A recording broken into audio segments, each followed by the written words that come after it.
What if the West had its own Tantra, a sacred science of awakening that didn't come from India or Tibet, but from the temples of Egypt and the secret teachings of the Gnostics? A wisdom so powerful it had to be erased, and yet it's rising again.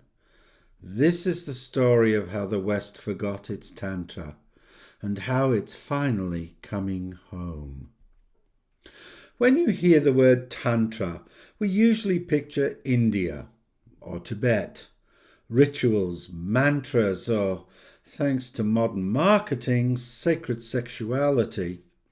But if we strip the term down to its essence, a path that embraces the world, the body, and direct experience as the road to liberation, a surprising truth appears. The West had its own current of that wisdom, not called Tantra, but a parallel technology of the soul. It flowed through the sun-drenched sands of Egypt and into the shimmering blend of cultures around the Mediterranean. Take the mysteries of Isis and Osiris. These weren't mere stories, they were initiations. Participants enacted the death and resurrection of Osiris, guided by Isis, the great restorer. Through ritual and emotion, they became myth. They learned that decay and rebirth were cosmic laws, that the divine lived within nature's cycles. When initiates emerged from the darkness of the tomb, blinking into the light, they were reborn as living suns, mirrors of the divine. This same current pulsed into the early Gnostic movements. Gnosis meant not book learning or faith, but direct, life-changing knowledge of the divine spark within. Even when the Gnostics saw the material world as a prison, they saw freedom through the body, because the prison held the key to its own lock. The body itself became the temple of transformation. This was the Western current of Tantra, a spirituality that made the human being the instrument of awakening. So what happened? How did this embodied wisdom vanish? It wasn't an accident. It was erased. As Christianity, through Rome, rose to power, it drew hard lines between truth and heresy. The Gnostics, with their secret knowledge and direct revelation, were dangerous. The Isis and Mithras mysteries, pagan rivals. So the response was ruthless.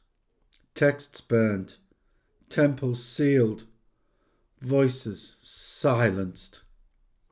By the 4th and 5th centuries, Emperor Theodosius outlawed the old rites entirely. With the closing of Isis temples, the divine feminine herself was banished from public worship. Then came collapse, Rome's fall, the breaking of trade routes, the loss of libraries and teachers, the legendary Library of Alexandria and the Library of the Serapeum, symbol of humanity's memories, flickered out through fire and neglect. What truly died was not just knowledge, but a worldview, that divinity lived in every breath, every stone, every body. The body, once seen as sacred vessel, became suspect, even sinful. The goal shifted from finding God in the world to escaping the world to find God. A Western Tantra was no longer forgotten, it was made impossible. Yet, the flame never went out. It simply went underground. While Europe slept, scholars in the Islamic world safeguarded the works of Plato, Aristotle, and the Hermetic sages. Their translations flowed back to Europe and sparked the Renaissance. When Marsilio Ficino translated the Corpus Hermeticum in Florence, he wasn't reviving idle philosophy, he was restoring a vision that humanity could ascend towards the divine through knowledge, symbol, and sacred practice. Secret brotherhoods, Rosicrucians, alchemists, mystics kept these embers alive, passing on the ancient wisdom passed through the ages. And then came the occult revival. Theosophy, Blavatsky, the dream of uniting East and West. Through them, the first tantric scriptures crossed into Western languages. For the first time in 1,000 years, the two halves of the world's esoteric body looked into each other's eyes. If this journey into forgotten wisdom resonates with you, subscribe and join our growing circle.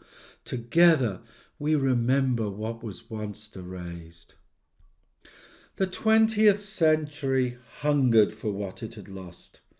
When Tantra arrived, it felt like a revelation. But the West saw it through its own wounded lens. What we call Tantra today is mostly Neo-Tantra, a modern reimagining shaped by figures like Osho, who merged tantric imagery with psychology and sexual liberation. It spoke to a real pain, the split between body and spirit. But in healing that wound, the West reduced Tantra to one glittering fragment: sex. Scholars like Hugh Urban and David Gordon White show how this positive Orientalism cherry-picked what felt exotic and ignored the vast temple of philosophy and ritual behind it. In India and Tibet, classical Tantra is a path of mantra, meditation, deity worship and liberation. In the West, it became a weekend workshop. Yet even through this distortion, something ancient was trying to awaken. So where does this leave us? A civilization that erased its embodied spirituality eventually became so starved that it went searching for it in the East, only to find its only reflection staring back.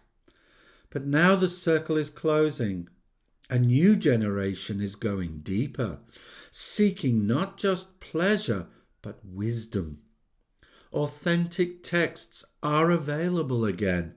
The Gnostic Gospels, the Hermetic Scrolls, the living traditions of Tantra itself. We're discovering, rediscovering both halves of our soul, East and West, spirit and body, Logos and Shakti.